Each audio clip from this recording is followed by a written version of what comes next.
section 10.6, the volume of prisms and cylinders.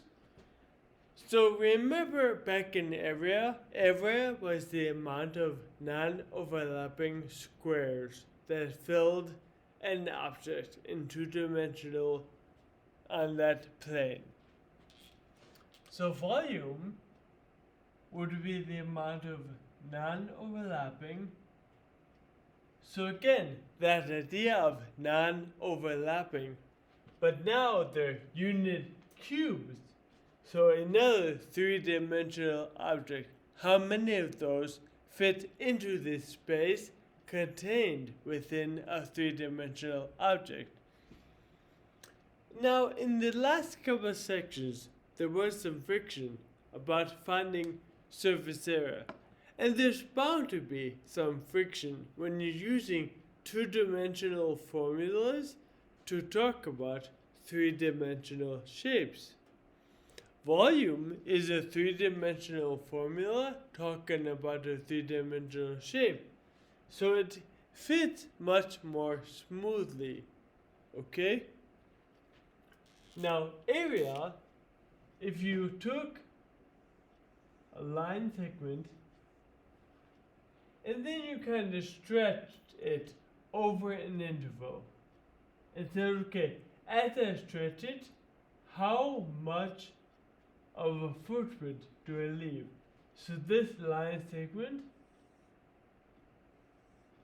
stretch it over this interval, and then there it is, over to the right. That could be your length times width. Okay, so stretching a one-dimensional over two dimensions to get an area. Now we're going to do that again. Imagine this rectangle coming out of the whiteboard. So stretching it over the interval of the z-axis or height. So how much space does that two-dimensional rectangle leave as a footprint when you stretch it over this height dimension? So volume is length times width times height. And that's a pretty generalized formula. Any prism you're looking at, length times width times height, so your base area times your height. With cylinders, because the bases are always circles, you can make it more specific. So pi r squared, that circular base, take that and stretch it over the interval of h. So pi r squared h, so pi r squared times h. You get the space contained in your cylinder. Nope, so these examples don't want to go too far, there go. So these examples use your volume formula, base area times your height. And the only way these get more complicated is when you're taking objects out. So you're finding this whole cylinder, then you're removing that prism from the cylinder.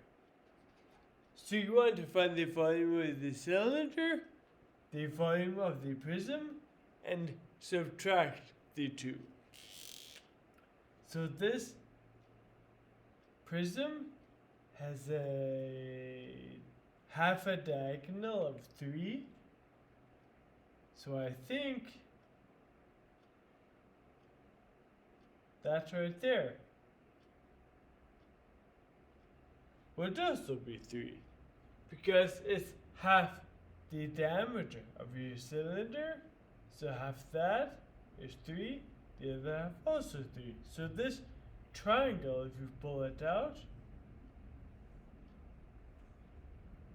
you have a right triangle of 3 and 3.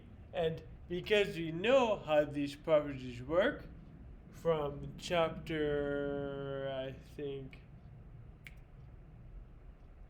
would have been 8? I think 8. This is a 45, 45 90 triangle, so 3, 3, and 3 root 3. So we know this side right here, and this side, and this side, and this side. They're all 3 root 2. So finding the volume of the whole cylinder, taken out of the prism through subtraction. So take a look at those, check your answers with my completed notes online.